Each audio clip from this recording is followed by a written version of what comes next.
694 të burgosur që vuajnë dënimet në burgjet e Kosovës presin me ankth vendimin e presidentit të Kosovës për falje të viteve që u kanë mbetur brenda mureve të qelive të tyre. Për fesën e pavarësisë ata kanë bërë kërkesa për falje sipas ligjit në fuqi. E për falje ata duhet plotësuar disa kritere. Drejtori i shërbimit korrektues Sokol Zogaj sqaron për Kosova Press procedura që duhet ndjekur një i burgosur për të kërkuar që të falet. Ne kemi pas komisionet në për burgje, cilët e kanë hartu listën ata cilët duhet i plotësojnë ato kritere, edhe kanali drejtorisë qendrore, edhe koordinatorja drejtorisë qendrore, së bashku me mua i kemi dërguar në presidencë.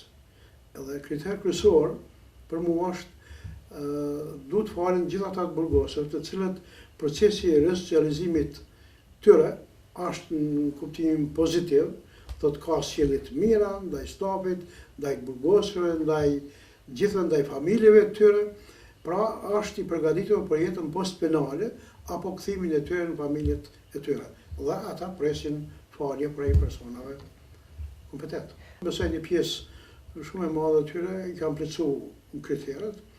Mirë po tani nuk është kompetencën tonë, është kompetencën e komisionit pranë presidencë dhe të presidentit sa ata mujnë me i falë. Presim se radhë që të fitojnë më shumë se hera tjera.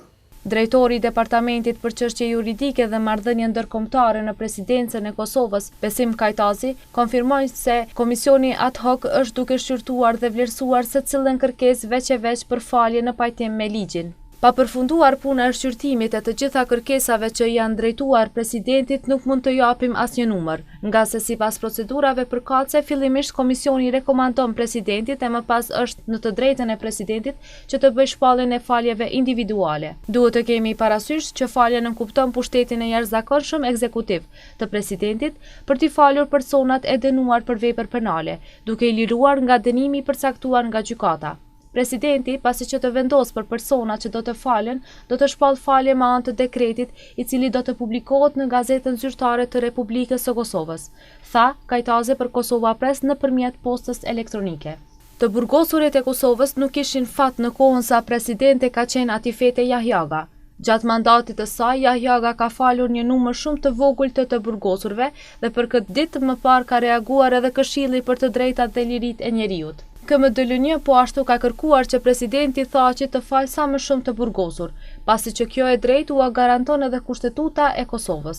Letra jonë konsiston në çështje që përderisa edhe në media është raportuar që këtë herë numri i aplikuesve për të përfituar nga falja e presidentit arrin diku numrin deri në 700 persona, ne i kemi bërë thirrje presidentit që këtë herë të falë më shumë se sa herën e kaluar, se sa kanë bërë presidentët paraprak. Ne kemi vlerësuar që ka një numër më të madh të personave të privuar nga liria, të cilët do të meritonin të faleshin nga presidenti dhe ne presim që këtë ta bëjë dhe presidenti aktual.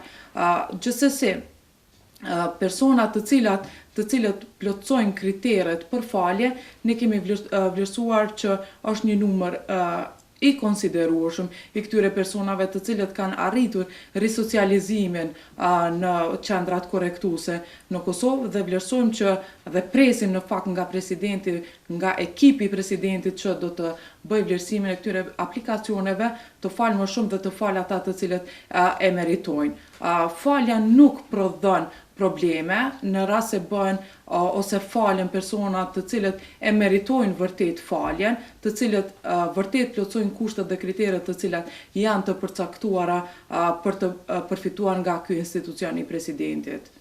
Ndryshe të burgosur në Kosovë më së shumti ka folur Jakub Krasniqi, i cili vitin 2011 e gjeti në postin e ushtruesit të detyrës së presidentit, pasi që paraardhësi i tij Fatmir Sediu kishte dhënë dorëheqje nga ky post pasi që gjykata kushtetuese kishte konstatuar se ka shkelur kushtetuesen duke mbajtur edhe postin e kryetarit të LDK-s. Krasniqi kishte falur lirin për 103 persona të dënuar, shumë më pak se Krasniqi në vitin 2010 kishte falur Sediu. Gjatë këtij viti ai kishte falur vetëm 62 të dënuar.